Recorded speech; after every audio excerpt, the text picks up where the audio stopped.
press the bell icon on the YouTube app and never miss another update. नमस्कार प्रिय विद्यार्थियों, स्वागत है आपका वीकेएस फिजिक्स एकेडमी में। क्लास 10वीं के चैप्टर विद्युत धारा का लेक्चर नंबर 7 है। इससे पहले के लेक्चर्स में हमने प्रतिरोध, प्रतिबाधा और चालकता के बारे में अध्ययन किया था।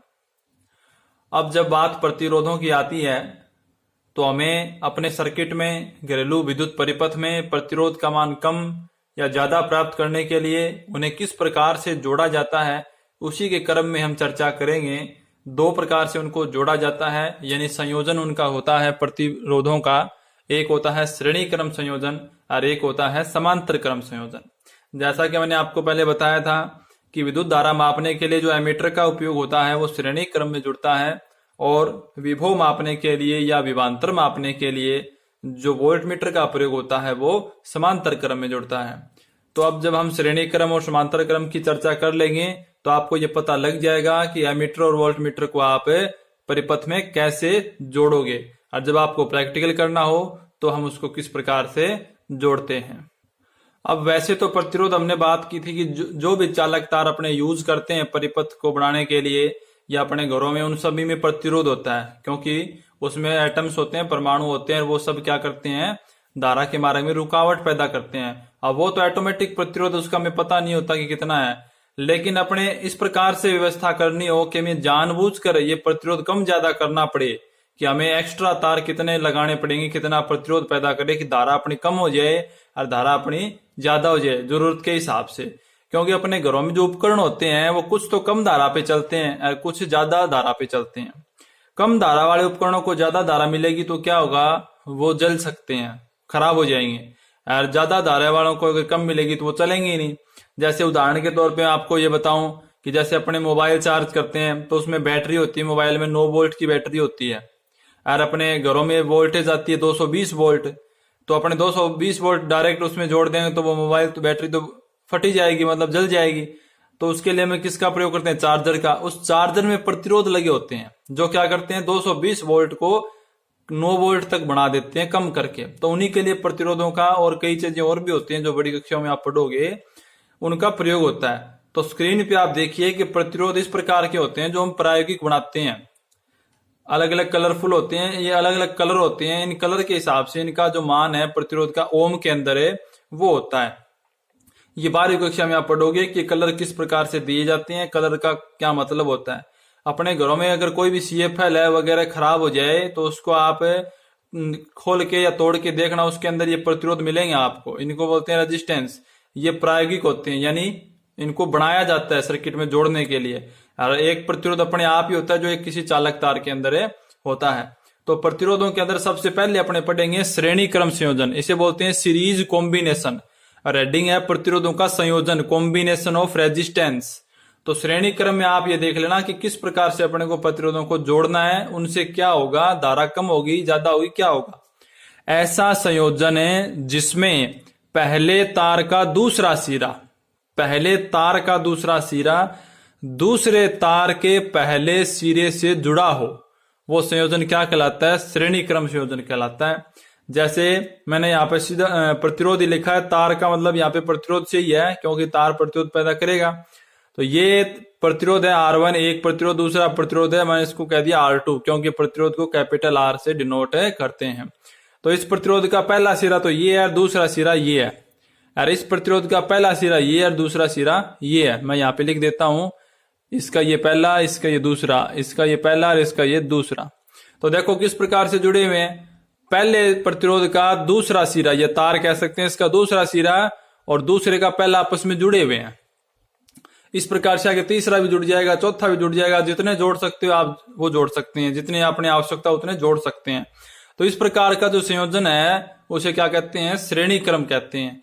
अब इस प्रकार के संयोजन में क्या होगा, धारा जो है ना, जैसे सर्किट में देखो यहाँ पे बैटरी लगी है, ये बड़ी लाइन प्लस को दिखाती है, छोटी लाइन माइनस को। ये कुंजी है, कुंजी से हम क्या करते हैं, ऑन या ऑफ करते हैं, बंद कर सकते हैं या शुरू कर सकते हैं। इसमें धारा I बहती है। अब अगर श्रेणी क्रम संयोजन में हमने प्रतिरोधों को जोड़ रखा है तो इसमें धारा का मान नियत रहेगा, यानी जितनी धारा इससे जाएगी उतनी धारा इससे जाएगी। तो ऐसा संयोजन है जिसमें पहले तार का दूसरा सिरा और दूसरे तार का पहला सिरा आपस में जुड़े हो, श्रेणी क्रम संयोजन कहलाता है। या ऐसा संयोजन जिसमें धारा का मान क्या हो, नियत हो, मतलब धारा का मान प्रत्येक प्रतिरोध में बराबर होगा, इसे क्या कहते हैं, श्रेणी क्रम संयोजन कहते हैं। लेकिन ओम के नियम में हमने पढ़ा था V बराबर आर आई, यानी तीन चीजें होती हैं अपने पास, प्रतिरोध जहां पे होगा वहां वोल्टेज भी होगी और करंट भी होगी। तो अगर धारा नियत है बता दी हमने, प्रतिरोध R1 R2 हमने बता दी, तो वोल्टेज हो रहेगी। तो इस प्रतिरोधों के सिरों पर विभवांतर का मान अलग अलग होता है। जैसे इस प्रतिरोध R1 के सिरों पर विभवांतर जो है वो V1 होगा और इसके सिरों पर होगा V2, बराबर नहीं होगा, लेकिन धारा का मान सब में बराबर होगा जितने भी जोड़ो चाहे।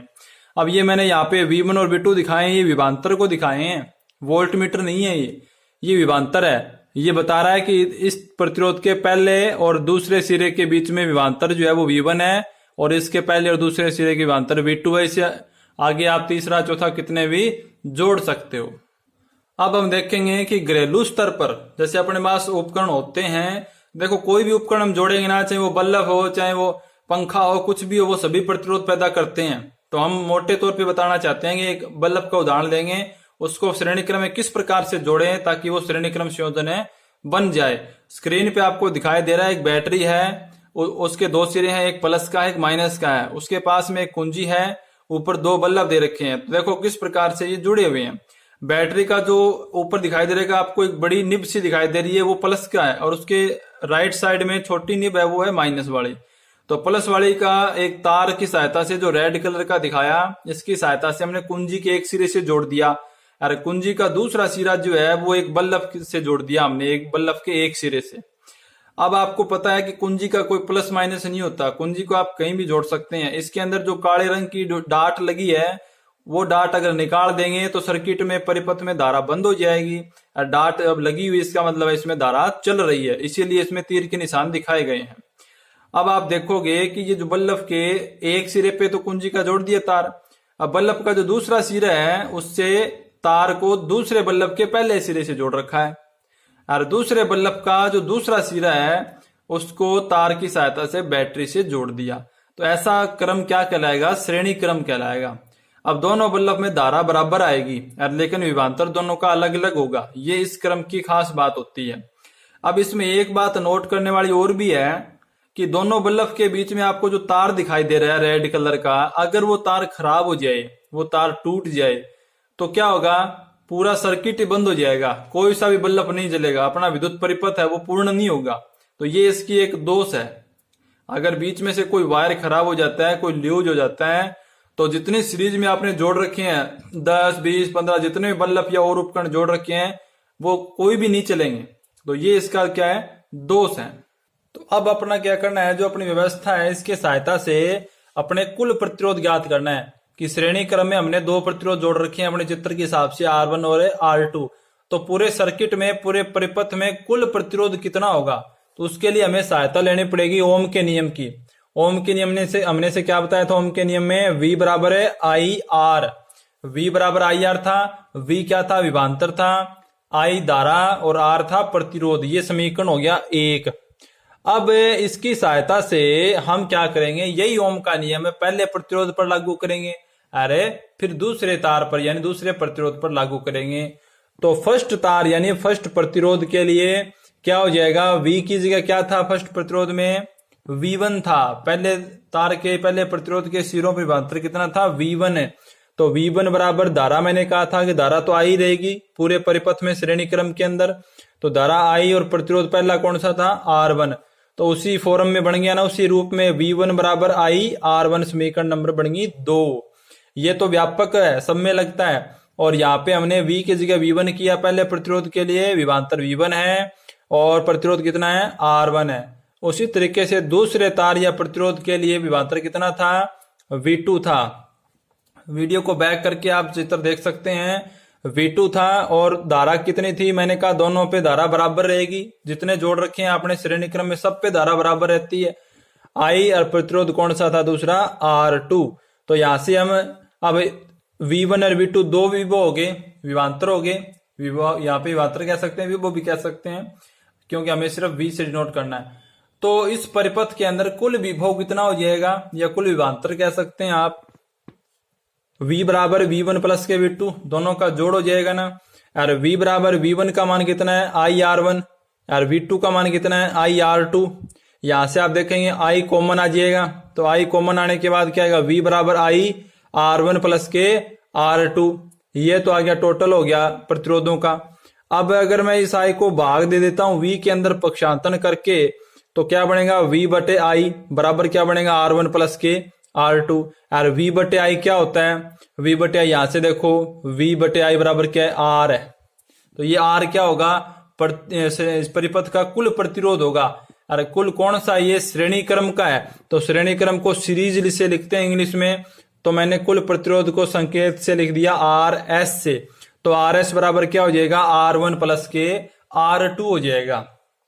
तो इसका मतलब क्या हुआ, परिपथ का कुल प्रतिरोध जो है वो इन दोनों प्रतिरोधों के योग के बराबर होगा। और जितने आगे और जोड़ते जाओगे वो सब इसमें जुड़ते जाएंगे। अब अपने पास दो ही प्रतिरोध लिए थे हमने परिपथ में, तो टोटल प्रतिरोध कितना आ गया RS बराबर आ गया R1 प्लस के R2, यानी कि दोनों का आ गया योग। यदि प्रतिरोधों की संख्या मान ले n हो जाए, n का मतलब है जैसे 2 की जगह n हो जाए, n का मान आप कितना ले सकते हैं, अगर n का मान 10 लेते हैं तो प्रतिरोध हो जाएंगे टोटल 10, 15 लेते हैं तो 15 हो जाएंगे। इस प्रकार से n का मान कितना ले सकते हैं। तो अगर मैं n प्रतिरोधों को आपस में जोड़ूंगा तो इसी तरीके से कितने आएंगे, RS बराबर R1 प्लस के R2 प्लस के R3 प्लस के R4 ऐसे जुड़ते जाएंगे। लास्ट में कौन सा आ जाएगा, nवां प्रतिरोध आ जाएगा RN। वो n कितना भी हो सकता है, जैसे मैंने आपको बताया अगर 100 आप ले रहे हैं तो वो टोटल 100 होगा लास्ट वाला। तो ये तो इस प्रकार से आ जाएंगे, कहने का मतलब जितने भी जोड़ोगे सब आपस में क्या हो जाएंगे, जुड़ जाएंगे। यदि सभी प्रतिरोध बराबर हो जाए तो क्या होगा, जैसे R1 का मान जितना उतना ही R2 का हो, उतना ही R3 का हो, उतना ही RN का हो। कहने का मतलब अगर R1 10 ओम का है तो R2 भी अगर 10 ओम का है, R3 भी 10 ओम का है, RN भी 10 ओम का है, तो सारे बराबर होंगे कि नहीं होंगे। तो R1 बराबर R2 बराबर R3 बराबर RN बराबर मान लिया मैंने कि वो R है, मान लिया R है। तो यहाँ पे रखेंगे तो टोटल कितना होगा, RS बराबर R प्लस R2 बराबर भी R है, R3 बराबर भी R है, ऐसे जुड़ते जाएंगे। कितने बार जुड़ेंगे, वो n बार जुड़ेंगे। अगर n का मान 5 है तो 5 बार जुड़ेंगे, 6 है तो 6 बार जुड़ेंगे, 100 है तो 100 बार जुड़ेंगे। जितना भी n का मान उतनी बार जुड़ेंगे। और इन सबको जोड़ेंगे तो RS बराबर क्या आएगा, NR आएगा। RS बराबर कितना आएगा, NR। n का मतलब है 1 है तो R आ जाएगा, 2 है तो देखो यहां से जोड़ोगे 2R आ जाएगा, 3 है तो 3R, 4 है तो 4R, इस प्रकार से जुड़ते जाएंगे। तो ये कुल प्रतिरोध आ जाएगा श्रेणी क्रम का RS बराबर NR, अगर सारे प्रतिरोध हो बराबर। और बराबर नहीं है तो कितना आ जाएगा, यहाँ पे मान रख दो, आप सबको जोड़ दो, वो आ जाएगा। अब इसमें एक विशेष बात और है नोट करने वाली, ये है कि आपको दिखाई दे रहा है कि ये प्रतिरोध आपस में जुड़ रहे हैं, तो कुल प्रतिरोध है वो तो बढ़ता ही जाएगा जितना है। जैसे R1 का मान 10 है, R2 का मान 15 ओम है, R3 का मान 20 ओम है, इन सबको जोड़ोगे तो परिपथ का प्रतिरोध तो बढ़ता जाएगा ना। और हमने पढ़ा था कि जब प्रतिरोध बढ़ता है तो कम क्या होती है, धारा कम होती है सर्किट में, क्योंकि धारा के मार्ग में रुकावट ही तो है प्रतिरोध। तो प्रतिरोध बढ़ेगा तो क्या होगी, धारा कम होगी। तो अगर हमें परिपथ में कम धारा प्राप्त करनी है तो हम क्या करते हैं, प्रतिरोधों को श्रेणी क्रम में जोड़ देते हैं। हम एक उदाहरण की चर्चा भी करेंगे इस पे कि श्रेणी क्रम में हमें परिपथ दिया जाएगा तो उससे हम किस प्रकार से कुल प्रतिरोध ज्ञात करेंगे, उस परिपथ में धारा कितनी है वो ज्ञात करेंगे, और उस परिपथ में वोल्टेज वगैरह कितनी है वो ज्ञात करेंगे। परीक्षा की दृष्टि से काफी इंपॉर्टेंट है, परीक्षा में ये आती है, श्रेणी क्रम पे समांतर क्रम पे उदाहरण आते हैं हल करने। तो आप इसको बड़े ध्यान से देखिए और शुरू से लेकर लास्ट तक वीडियो को पूरी देखिए। अपने पास अब एक न्यूमेरिकल है, इसकी सहायता से अपने समझ जाएंगे कि श्रेणी क्रम में अपने को धारा कैसे ज्ञात करनी है और प्रत्येक प्रतिरोध पर विभवांतर का मान है कैसे ज्ञात करना है। अपने एक परिपथ दे रखा है, परिपथ के अंदर 2 ओम 3 ओम और 4 ओम प्रतिरोध जोड़ रखे हैं। आपको दिखाई दे ही रहा है कि ये श्रेणी क्रम में जुड़े हुए हैं, तो इस पे विभवांतर क्या होता है, अलग अलग होगा। तो V1 मान लिया, इस पे V2 मान लिया, इस पे मान लिया V3। और वो 6 वोल्ट की एक बैटरी से जुड़े हैं और प्लस से माइनस की ओर धारा इसमें जा रही है। धारा मान लिया I, धारा का मान अपने दे नहीं रखा, I मान लिया। अपने जानते हैं कि श्रेणी क्रम में धारा I रहती है, 2 ओम से भी I जाएगी, 3 ओम से भी I धारा जाएगी और 4 ओम से भी I धारा ही जाएगी, यानी धारा का मान है नियत रहता है। ये बात आपको स्पेशल ध्यान रखनी है। तो अपने इसमें ज्ञात क्या करना है, प्रत्येक प्रतिरोध में धारा कितनी जाएगी ये ज्ञात करना है, और प्रत्येक प्रतिरोध पर विभवांतर का मान कितना होगा, यानी V1, V2 और V3 के मान आपको ज्ञात करने हैं। तो जैसा कि हमने पढ़ा था कि श्रेणी क्रम संयोजन के लिए कुल प्रतिरोध कितना होता है परिपथ का, R1 plus R2 plus R3 होगा यहाँ पे, क्योंकि यहाँ पे 3 दे रखे हैं। R1 का मान 2 है, R2 का मान 3 है, R3 का मान है 4। तो RS बराबर कितना हो गया, 2 प्लस 3 प्लस 4 कितने हो गए, 9 ओम। यानी इस परिपथ का कुल प्रतिरोध कितना हो गया, 9 ओम हो गया। धारा ज्ञात करने के लिए ओम के नियम की सहायता अपने को लेनी पड़ेगी। अब हम कहते हैं कि तीनों प्रतिरोध में बराबर धारा बहती है, ये तो श्रेणी क्रम की विशेषता है। तो V बराबर RI ओम का नियम लगाया, अपने किसका मान ज्ञात करना है, धारा का। तो I बराबर क्या हो गया, V बटे R हो गया। तो I बराबर आ गया V बटे R। V का मान कितना दे रखा है सर्किट में, 6 दे रखा है, यानी 6 वोल्ट है। यहाँ मात्रा की लिखने की आवश्यकता नहीं है अपने को, 6 हो गया। और R यानी कुल प्रतिरोध है, यहाँ पे कुल प्रतिरोध कितना है, 9 ओम। तो 6 बटे 9 हो गया। इसको हल किया तो 2 बटे 3 आ गया, 3 दूनी 6, 3 तिया 9। इसमें 2 में 3 का भाग देंगे तो आएगा लगभग 0.666 यानी 0.7 है। धारा का मात्रा क्या होता है, एम्पियर। ये आ गया I। अब अपने जानते हैं कि इसमें तीनों के अंदर से I धारा ही जाएगी, तो सबके अंदर कितनी जाएगी, 0.7 एम्पियर की धारा जाएगी। एक उत्तर तो आ गया ये। दूसरा अपने बताना है कि V1 का मान कितना होगा, V2 का कितना होगा और V3 का कितना होगा। अब अपने 2 ओम के सिरों पे विभवांतर ज्ञात करना है। जो पहला था 2 ओम है, उस पे विभवांतर V1 मानना था, धारा उसमें I है और प्रतिरोध है R1। तो ओम के नियम से V1 बराबर क्या हो गया, I/R1। V1 बराबर है, I का मान कितना निकाला, 0.7 है, और R1 का मान कितना था, 2 ओम। तो 7 दूनी 14 यानी कि हो गए 1.4 वोल्ट। ये कौन से पे आ गया, पहले प्रतिरोध पे विभवांतर आ गया। फिर 3 ओम के सिरों पे विभवांतर कितना होगा, V2 बराबर है I/R2। V2 का मान निकालना, I का मान तो बराबर है सब में, तो 0.7 है, इंटू R2 का मान कितना है, 3 ओम था, तो 7 ये हो गए 21 यानी 2.1 वोल्ट आ गया 3 ओम के सिरों पर विभवांतर। और 4 ओम के सिरों में विभवांतर कितना आ गया, V3 बराबर है I/R3। I का मान 0.7 और R3 का 4 यानी 7 चौके 28 यानी 2.8 वोल्ट आ गया। तो हमें ये पता लग गया कि तीनों जो प्रतिरोध है उनके सिरों पर विभवांतर के मान अलग अलग आ रहे हैं और धारा का मान बराबर है। अब ये क्यों अलग अलग है, ये 1.4 है, ये 2.1 है, ये 2.8 है। ये प्रतिरोध कम था, 2 ओम का था, तो इस पे इतना वोल्टेज है। 3 ओम वाले पे ज्यादा वोल्टेज है, 4 ओम वाले पे उससे भी ज्यादा वोल्टेज आ रही है। ये वोल्टेज कौन सी है, विभवांतर है। आपको पता है कि 2 ओम का जो प्रतिरोध है उससे ज्यादा 3 ओम वाला प्रतिरोध है, यानी वो धारा के मार्ग में ज्यादा रुकावट पैदा करता है। तो उसके दोनों सिरों पर जो पोटेंशियल डिफरेंस होगा, विभवांतर का मान होगा वो ज्यादा होगा। अरे ज्यादा प्रतिरोध होगा तो उसका मतलब उसके दोनों सिरों पर विभवांतर का मान कितना होगा, उतना ही ज्यादा होता जाएगा। तो इस प्रकार से ये तीनों बढ़ते हुए क्रम में आ जाते हैं। नेक्स्ट वीडियो में अपने पढ़ेंगे समांतर क्रम संयोजन क्या होता है।